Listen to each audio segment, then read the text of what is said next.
Good evening, everyone.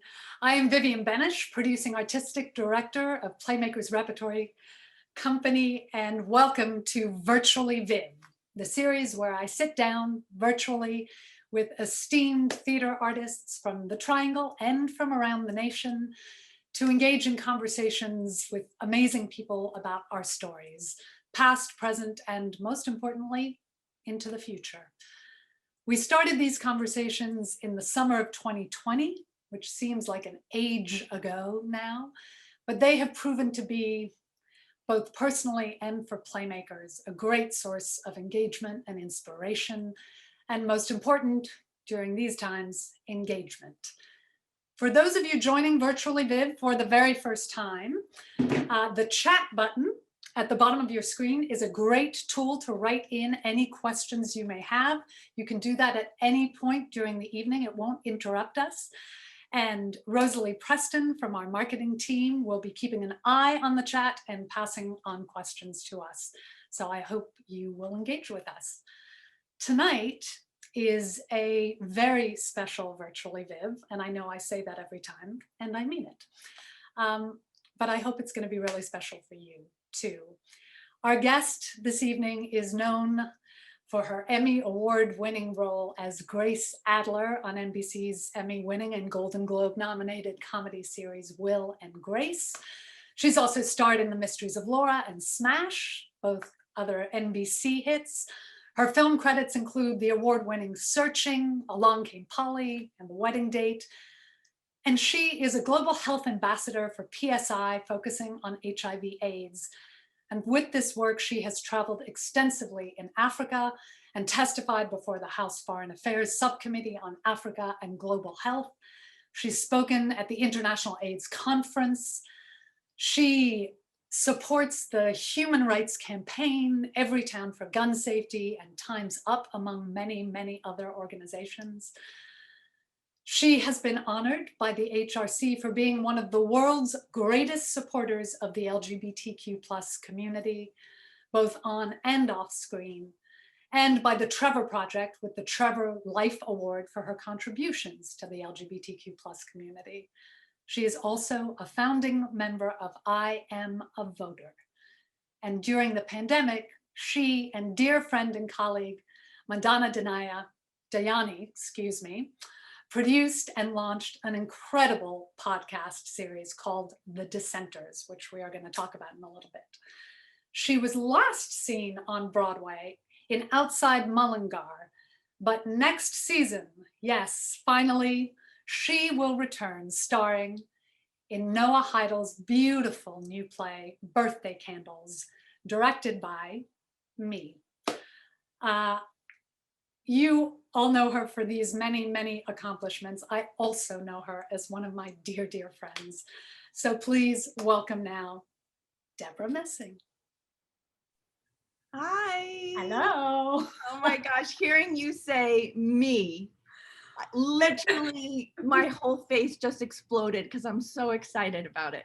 Oh my God, and you know, I do feel like Birthday Candles, there's something about like having waited. So for those of you who don't know, Debra and I were in the second week of rehearsal for Birthday Candles that was supposed to open on Broadway. I can't remember, what was our opening date supposed to be? April 14th. Oh, April 14th. But now our new opening day is April 10th, 2022.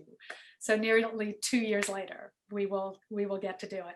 And it was such an incredible treat to finally get to be in a room with you again and directing you. And so, you know, crazy, amazing. Okay. A dream come true for me. I mean, you know, if you don't know Viv has been directing for over a decade all over. She is exquisite at what she does. She's also an exquisite actress, but I had never been directed by her before. And the idea that we would be doing this together is just so incredible to me. And just the 2 weeks in the rehearsal room, it made me hungry for so much more. It is, was an exciting project. Okay, I'm going to turn the spotlight. A lot of people on this do know me and want to know more about you. So let's just start with the easy, which is like, how the frig has this year been? Where are you right now? How are you? I am in New York City. That is my home. I'm going to be honest, this year has been terrible. I really, I really was fighting depression the whole time. And, New York, it hit us first, and it was so terrifying. And no one knew what was coming. And so I just stayed in my little apartment for almost a year. And it's just something that it's not what we're meant to do. Mm-hmm. We're meant to be out in the world and to be with our friends and family and working and just experiencing life. And so I think that every person I've spoken to has had their own individual difficulties with being isolated for so long. Yeah. You and I got to talk at various different points during this year. And I know one sort of amazing conversation was about, the arts versus your public service work, and how that during a year like this, whether it was because of the election, whether it was because of time, whatever that was, but like I'm sort of curious and questioning the arts as our profession and what we're doing and what is it worth. And I'm curious where those things have fallen. Can you talk a little bit about that journey and those different sides of your life? Yeah, I think, I feel like I started to sort of reach out and ask to contribute in some way soon after our beloved Paul Walker died.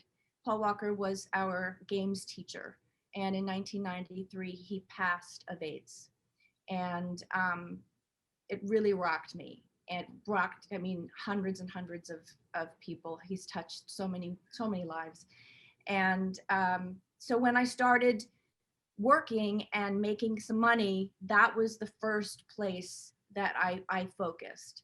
Mm-hmm. And when I ran into Kate Roberts, who was the vice president of Population Services International, she said, "It's time. You have a voice, you have a platform, and you need to use it." I didn't realize at the time that that my voice mattered, and that it would have any impact, especially in those circles. And it was very, very scary to me. But Kate held my hand through the entire thing, and very, very slowly, I became more acclimated to that political social justice sphere, and realized that it feeds me in a way that nothing else does. It feels like it feels like why I'm here in a way. And definitely it got ratcheted up over the last 5 years because of how everything started to fall apart in our country, and there was so much suffering. And I became much more active, much more vocal. I started using social media in a way that I never had. I encountered pushback in a way that I'd never had, and hostility, which was really educational and challenging for me. But ultimately, to work in community, because that's what we did. All of these activists worked in community to get people to vote in Georgia, to get people to vote and register, and to see Biden get elected and the 2 senators from Georgia to be elected. There definitely was a feeling of, okay, A plus B does equal C. Mhm. And Work put in sometimes does result in the outcome, that's whatever right. outcome you are after that you're putting. Yeah. That's right. But I think the last year, especially with all the racial unrest, um, I think it's a reckoning for all of us as individuals and also as artists. And I feel like there is definitely a call to action to creatives to produce stories that are reflective of what's happening in our world and the challenges that we face, and to represent marginalized people who have not been represented in the theater in any meaningful way. So I feel like it's coming. I Mhm. feel I'm hopeful. Like that's what coming out of this, I have hope that there's going to be an expansiveness and a richness to the new material that is coming our way. Yeah.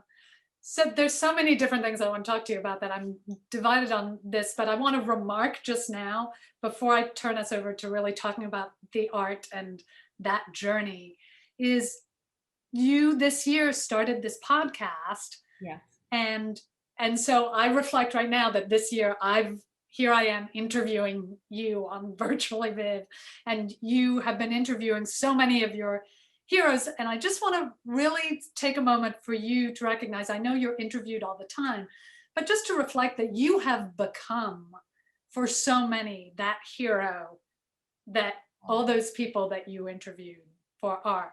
Because I think about the work that you have done, and then to be in a rehearsal hall with you and recognize what an incredibly just deeply gifted, which I've always known, but to be back there, deeply gifted artist, and how hard you work as an actor, Yeah. as well as an activist. And these days we use the word artivist a lot around there, sort of what people coming into the arts feel empowered by, that their storytelling has worth, whether you're telling it on stage or off. Yeah.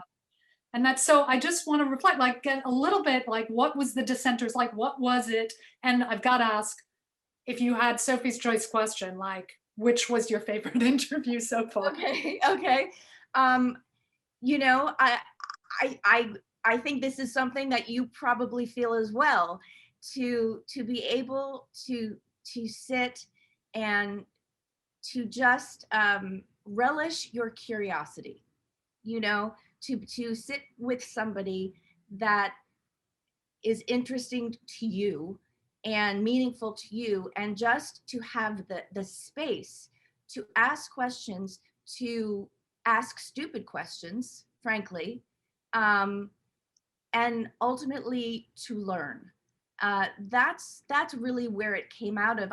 We were inspired by the activists that we were meeting along the way, and we thought, you know what? There are so many people out there who say, "Oh, I'm not an activist. That's not who I am. I didn't study it, or I don't have a social media following, or." And we wanted to show that you don't need any of that. We wanted to interview people who just one day woke up and said, that's not right, and I want to do just something to help. And I've got to say, it was so much more gratifying than I ever imagined it could be. I was giddy every time. And my favorite, well, okay. Well, I have to say Hillary Clinton, because she was my shero. I worked on her campaign. But besides that, I think it was Zach, the dog rescuer. I haven't seen that one. Oh, Zach Scow, and his story is extraordinary. He was literally 90 days away from dying, and his dogs saved his life. And he changed his entire life. and now is flying all over the world and helping people build shelters for dogs. And he's bringing dogs into prisons to help. I mean, he's an unbelievable. I was like, Uh, Speaking of which, this is completely off script. Have you adopted the new dog yet? Not yet. I'm still waiting. Everybody, that's the other thing. Everybody got dogs. Everyone got dogs. I have my dog, Henry, who is 8, and he's a little problematic, but I love him. And I'm hoping that if I get a new little dog, that perhaps, that will make him a little happier. I know it will make me happier. I'm just waiting for puppies to be born. No, okay, me too. I have to say, we are also waiting to get a dog. Um, so I want to shift this a little bit because you do get, especially this year, to talk so much about this, but going back to the art and going back to sort of, and where we met, our training days at graduate school at NYU. But even take us a little bit back from there. Can you give, like, for those who don't know, some of the sort of like the seeding of your acting career, sort of where that came from back in Rhode Island? Yes. I grew up in Rhode Island. I call it the rural suburbs, next to a farm. My mother was a singer when she was a teenager and made albums. And when she met my father, she quit and became a secretary to put him through college. But I grew up with music, theater all the time. And they took me to New York to see Broadway all the time. And it became a passion right away.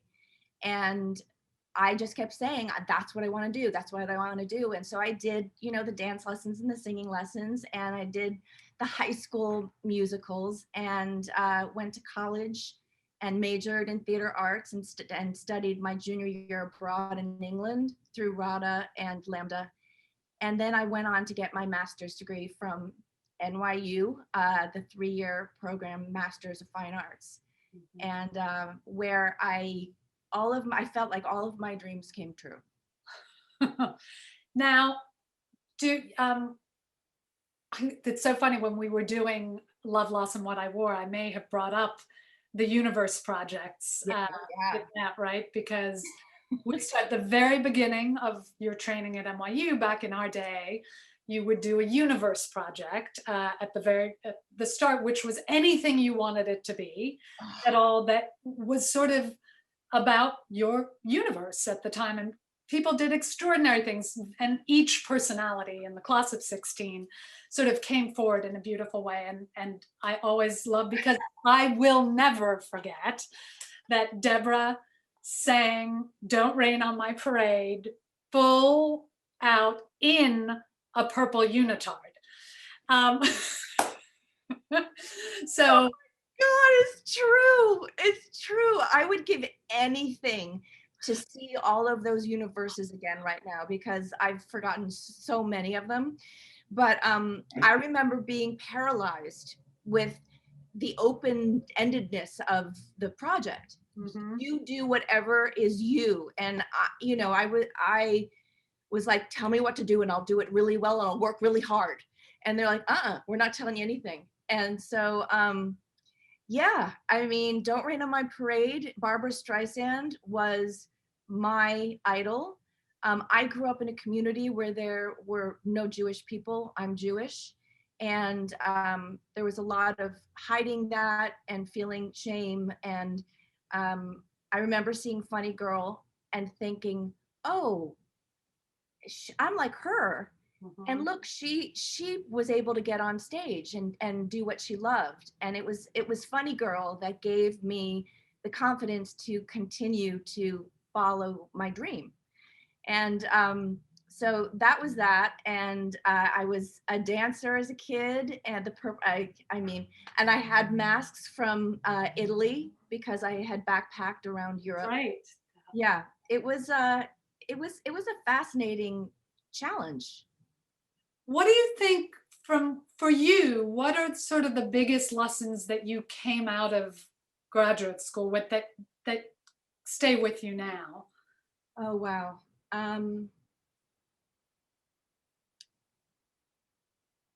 think the hardest thing for me throughout graduate school was letting go, was just releasing and trusting. I was very cerebral, and I think the training gave me enough skills and groundedness that I was able to go out and be bold in auditions and be unapologetic. I think that was really at NYU. I just remember everybody was just like, bleh, you know, everyone was doing their thing, and it was just so thrilling to me, and I felt seen, really, for the first time. Well, it's so interesting. I keep thinking what you just said again of like being the studious good, like tell me what to do and I'll do it. And you have, what's beautiful about seeing your journey from my point of view is that you've never lost that. Like that No. never went away, but you joined it with the kind of spirit of let go and the yes and Yes, and of it all. It's, you know, I got to interview our main acting teacher, Ron Ben Loo, a couple weeks ago, not for Virtually Viv, but for another organization. And it was so incredible to talk to him. But I started by saying the lesson that I hold on to more than anything is he would say, tolerate yourself. Tolerate yourself. Because we as actors, or when we're trying to get it right, or when we're trying, and he'd just go, calm down and tolerate yourself and start from there. And so I asked him, what does that mean to you today? What did he say? It's too long an answer to go into, but I'm gonna turn that to you because it was interesting. Like, does that resonate from back when with his teaching, and what does that, yeah, how does that resonate now? I think back then, I wanted approval and acknowledge and validation so much from everybody, because I wanted to be an artist so badly. And I think tolerate yourself. It's not just about art. You know, I'm middle-aged now, and when you live life, there you have losses, your relationships fall apart. There are all these challenges, and I think that I have learned to tolerate myself through all of these peaks and valleys, because we must, right? We must. And when we're 20, it doesn't feel like it doesn't feel required. But as we live our life and we see that, you know, the ups and downs are never going to stop, that we have to be more compassionate with ourselves, and embrace failure. I think that's the thing, is embracing failing. Well, it does make you a far more interesting artist when you do, because you otherwise never touch those parts that you don't even know are there. Yes. You don't take that risk on there. I'm just looking at our chat and realizing if I don't start asking you these questions now, we're totally gonna run out. But first of all, not surprisingly, our director of marketing has now asked if we would both consider doing Funny Girl at PlayMakers. So just putting that out. She would be a geriatric Fanny. But I kind of love that idea. Okay, here are some of the comments. The pandemic was very hard since I lost 3 family members. Oh my God, this is from Alexander Sierra. I'm so sorry to hear that, to COVID, but Debra saved me. I just want to say thank you. Debra reminded me there's light even during the darkest times. Oh my gosh. Wow. Thank you so much. That is so generous of you. Someone else is saying that they have their dog, their Labrador her name is Heidi, with them. I want to thank, Silvia says, I want to thank Debra Messing for helping me make my 80th birthday at the farmer's market a success. How She did I is do a that? close friend of my daughter, Cameron Manheim. Hi, Cameron's mom. Oh my God. The party was 15 years ago. Oh my God. And I have been a social activist all my life. Yes, you have. I have heard Yes. the stories. My best wishes to all of you. Oh, thank you, Oh, Silvia, for being Sylvia, here. sending you a big, mwah, big kiss, and I'm going to be seeing your daughter later. Oh my God. Okay. Oh, I did bring with me a couple of photographs just because it was fun that I want to share. If Rosalie, well, that I don't know what order to share them to. So let's just put them up and then talk about one when it comes up. If it brings back what it brings back. Oh my God. So That I was hope. our first year class of NYU. And that was, I believe, the first time we all got together for a picnic in the park, in Central Park. We all brought things. Deborah, I would just like to say that bless you for letting me share this picture because the hairstyle. Look at the hair. Look at Deborah. Look at the hair. Oh my God. I mean, what happened was my brother got married right before I came to graduate school. And I decided after college I needed a change. And I don't know if any of you remember the model, Linda Evangelista. She cut all of her hair off and it looked like Betty Boop. And I was like, you know what, that'll be easy to maintain. And I did it. And I realized that you need a certain kind of face to carry that off, and I didn't have it.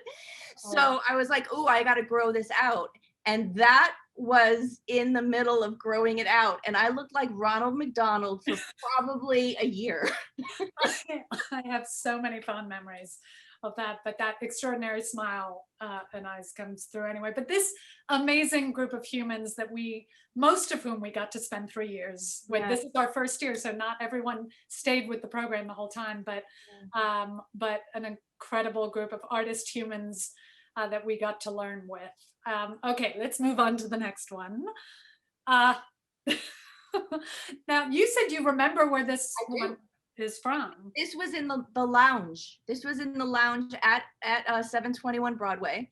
I know that because I dyed my hair dark for Polly Peachum for Three Penny Opera. Three Penny Opera. That's and Lucy Brown. Vivienne was Lucy Brown, and we got to sing a duet together, and it was like the highlight every night of for me. And I remember that was a party for Paul Walker.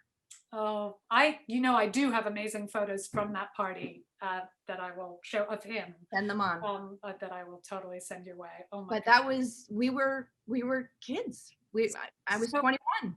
I'm gonna sidestep to say because you are an incredible singer and you have gotten to do, I mean, with Smash and then with that, like, has it been fun in your career when you do get to sing and act? Is it like the same on film and TV as it is on stage? No. Less, I don't know. No, it's very, very different. I was really loving singing while we were in school. We had 3 years with Deborah Lapidus, and I just was inspired by her constantly and always had that dream of being a triple threat. And my voice never quite got to that level.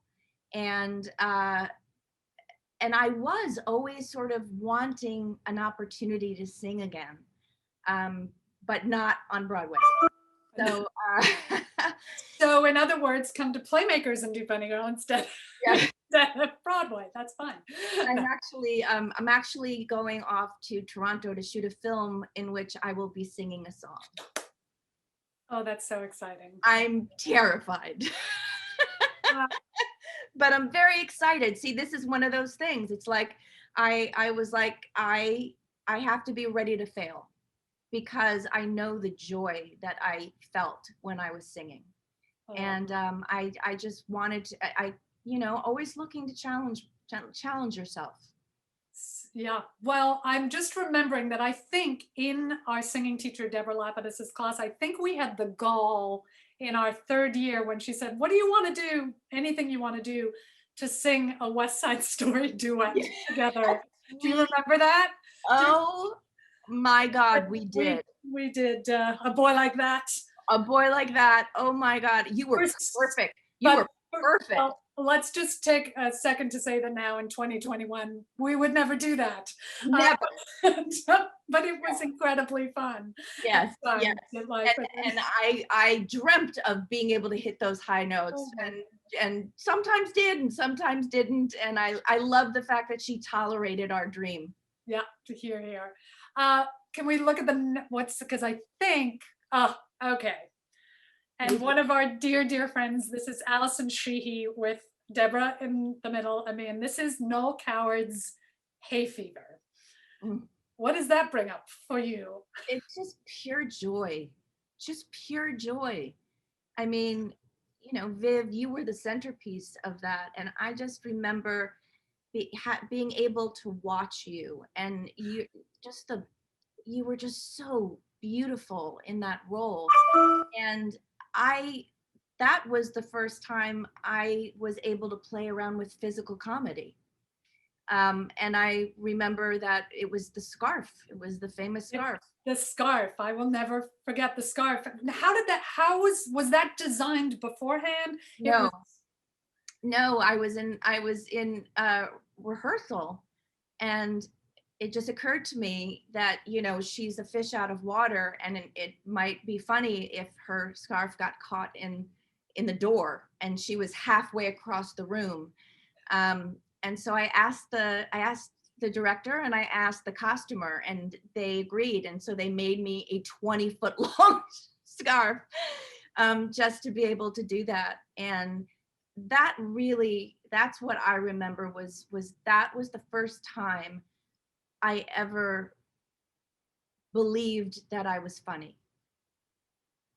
That is such an important moment in an actor's life to sort of gain that confidence. And boy, were you funny. I will never forget that you and our classmate, the incredible Ben Schenkman, playing the diplomat, and that quintessential Noel Coward scene where two strangers have to get to know each other, the debutante and the diplomat. It was heaven. I wish there was an archival tape of that. I know. There isn't? I don't think so. We can ask at NYU. Yeah, I'm not sure.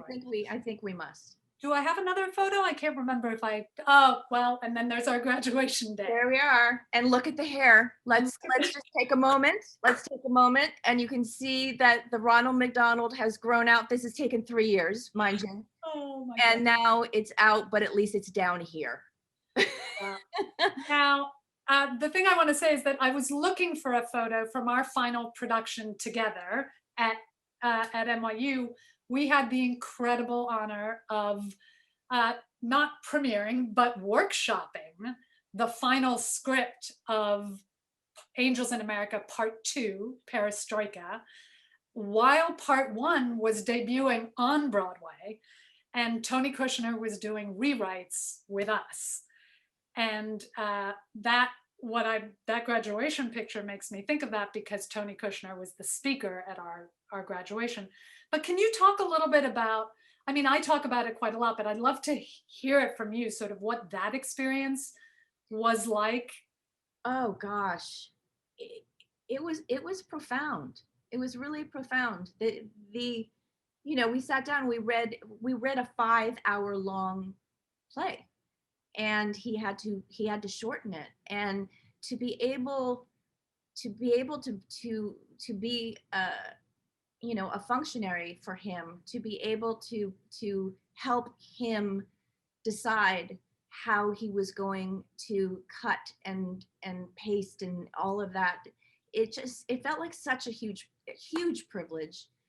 But the idea that it was on Broadway uptown, and I remember, and then we opened downtown in this little black box theater, and there were people around the block waiting to try and get in to see this play, because everyone was saying it's a gay play, and we can go and see it.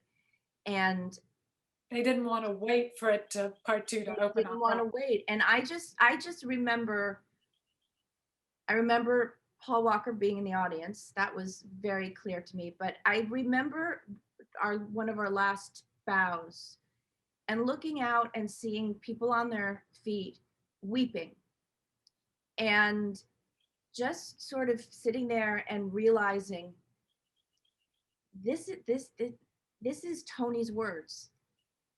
This is his words. This isn't me. This isn't us individually. It felt so clear to me, the power of his words, that just it was stunning. And I felt there was a palpable gratitude in the room for being seen, people feeling seen for the first time.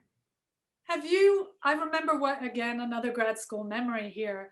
Andre Gregory, the director, came to speak to the school, and he said, if you're lucky in this profession, once every 10 years or so, you get to be part of something that is changing the ground beneath you.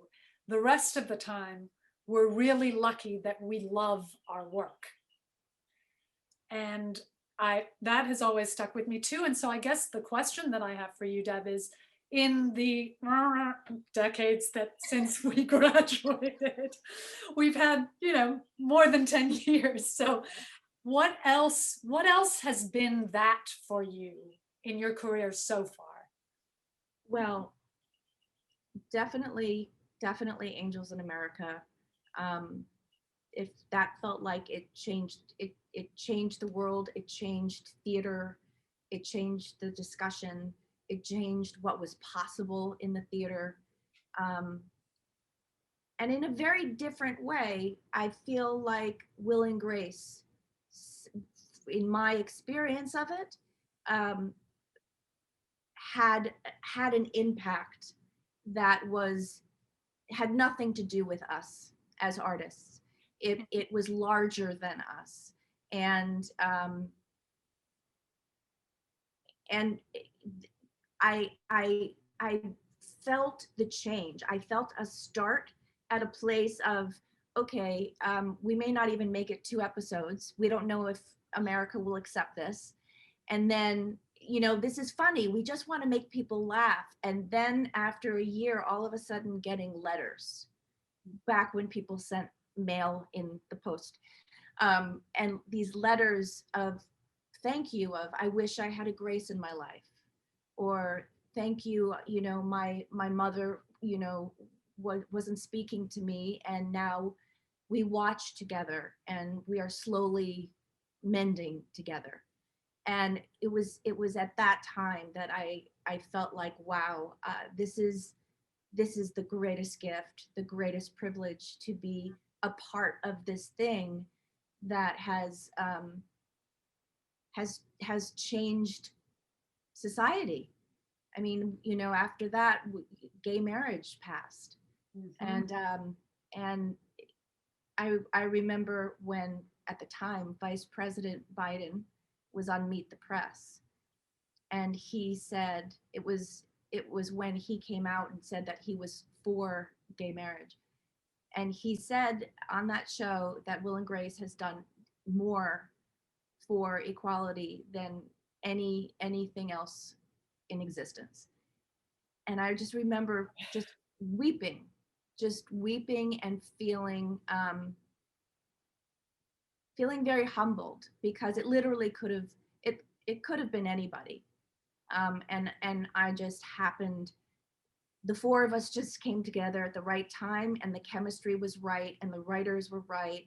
Yeah. And so that's the other one for me. Right. And I know I don't want to jinx anything at all, because it's not at all in the same context politically, but actually just on the human side. Yeah. I think you and I both had the same reaction to reading Noah Heidel's Birthday Candles. Yes. That it's so deeply, profoundly human. Yes. Away from all the politics, but that profound, that same sort of profoundness. I was shook when I read that play. I mean, I I just couldn't believe what Noah had done. And, you know, I describe it as a modern day Our Town. Mhm. And it is, it's so beautiful and simple and just so powerful. I cannot wait. I cannot wait until the world gets to see this story. I want to just look here to say that someone was asking as we were talking about Will and Grace, much love for Will and Grace coming here too. Thank you. Someone asked, Steve Dobbins asked, there must have been great conversations with Lucy Arnaz Luckenbill when you paid homage to her mom on Will and Grace. What was that episode? Of course, getting to do that. Yeah, that was a dream come true. I mean, Lucille, you know, I Love Lucy was the very first thing that I remember watching and loving, and feeling like, oh, she's feisty and she's breaking rules all the time, and she wants, you know, she wants autonomy and all of it, and the bravery of her physicality, and to have her daughter there, and they had never allowed anybody since their death to replicate any scene from any of the shows ever. Wow. And we were the first ones. And when she showed up, I mean, I was in hair and makeup for 3.5 hours. And when I was done, she walked in and she went, "Oh my God, it's so good to see you again." Oh, And everyone started crying and she hugged me, and it was so powerful. And I was like, I have to go. And I ran out to do the vitamin Benjamin, and she said, "Break a leg, Mom." ah, I mean, like, I still get goosebumps, you know. She we didn't have the opportunity to talk for long. You know, I didn't get a lot about Lucy's life, um, but I felt like the fact that she entrusted us with her parents' art was more than I ever could have wished for. okay, well, that's probably going to bring me to our last question, sadly, I know, I was like, oh my God, though, if we go a little over, if you're okay with it, I'm okay with it. Yeah. Okay, good. So here at PlayMakers, as you know, we're embedded at UNC Chapel Hill, an incredible learning community with also 3 MFA programs Yes. here inside the Department of Dramatic Art. So I have 2 questions. One is sort of that cliched question of what do you want to offer to emerging actors and theater makers of right now, entering into this industry right now, with the hindsight that you are bringing at this point? That's my first question. I'll stop there. I would just say be brave. It's a completely different world, and your voices, people are hungry for your voices, and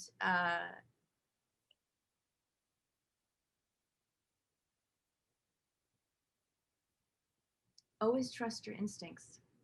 It's really cliche, but I really believe that, like, in your soul, you know what the right next step is. You know whether or not that doing this job is going to bring you on the path that you had always dreamt of. And there are going to be some difficult decisions along the way, but always trust that wherever you go, it is taking you to where you're supposed to be. As you say that, it's like we have to keep relearning that lesson. I know. I mean, who would have thought? Look where you are right now. My God. Oh, it's the journey. We are in it, on it, not in front of it, no longer behind. You are It's where you it's like a God's joke, you know. It's like whenever we try to plan something, plan our life, it never happens. Mhm. Never, ever, ever does it happen. So I would say, you know what? Just trust me. Don't plan. Don't play. Here, here. What I do have to ask that question, like, are there dream roles theatrically right now? Oh What yeah. I would mean, the first thing that comes to mind is Dollhouse Part 2. ah, I love that play. I I just saw it. I just sat there and I just was like, oh, that's just amazing. Um, and since I was, 20, I had wanted to do Dollhouse or uh, Hedda Gabler. for a while I wanted to do Hedda, and then I got scared off when Jenna did the scene. I remember that. You remember that? I It was do. um The Heiress. Oh, That's another one that sort of made me feel like, oh, there's something there that can be unpacked, you know. hmm. Oh, I'd love to see you do that. That's I know there are many plays that I'm like, I guess the geriatric versions of them, I'm already sort of just moving into that time, and yet there are so many beautiful roles for older women in the theater, and I am excited to see what playwrights will write Yes. coming up now. I think we're entering a really interesting time. I think I've said that this on this show a number of times, that like coming out of uh, the both the pandemic, our racial justice reckoning that will continue on, to see sort of how the theater takes this on. I keep thinking about the periods after wars and all of the incredible screwball American comedies that came out of Yes. post World War One, and Yeah. I I hope that playwrights are not only writing to the political social moment in a dramatic form, but also with great, I won't say escapist comedy. That's not what I mean, but like Joy. human comedy, again, with joy. Yeah, Joy. here, here. That's really what I'm looking for now. Is I want to get back into the theater and I want to sit there and I want to be filled up with giggles, and to walk out and feel like, oh my gosh, I'm 20 pounds lighter than I was when I walked in today. My God, can you sit at the theater and put things aside? Can you let go and do Yes, that?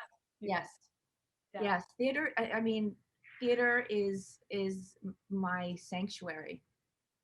When everything is so chaotic and running here and having all of these obligations, being a single mom, and there's always something that is it where you are being called to do something. And for me, the theater is the most potent place to pull me out of any of those worries. Like, movies don't do that for me, but the theater does. And I think it's that 7-year-old that sat there in awe watching Annie and thinking, they're doing that right in front of me. They're dancing, they're singing. Oh my God, they're doing it right now. I think that has never left me. Just the magic, the marvel, and the bravery of the people up there that I'm watching. It's just it inspires me every single time, even if I don't love the play. Mm-hmm.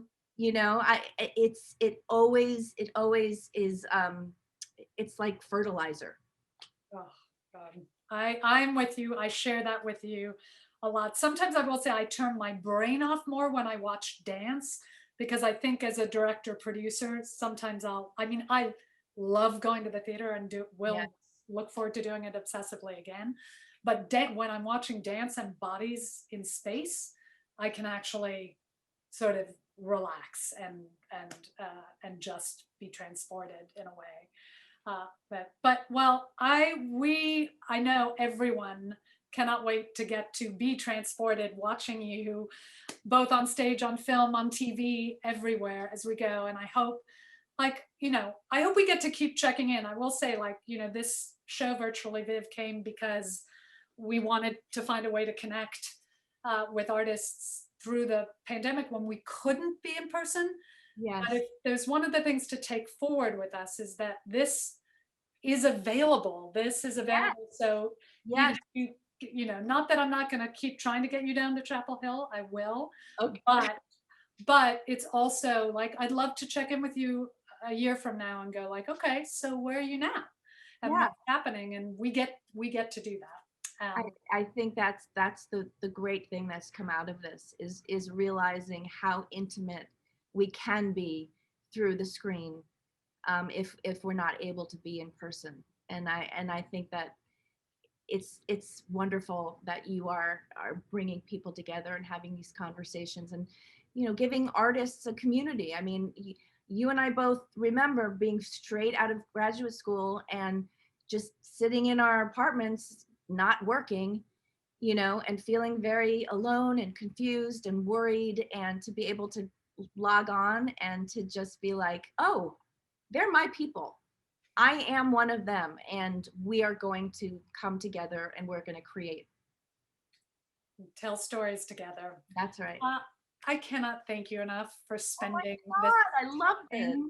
I'm really excited. I'm sure those of you who are PlayMakers subscribers or audience members, we will be coming back. It is true. We are not going to announce our next season for a little while still, because we are still figuring things out, because we want to come back as safely as possible, and everything, as much as the light seems at the end of the tunnel, there are so many things that we want to do right. So we are waiting to announce, but we cannot wait to have you back in our theater on screen with us at the next Virtually Viv, which we'll keep doing and announce soon. And I would be remiss as a producing artistic director if I didn't say the times for the arts have been really, really difficult.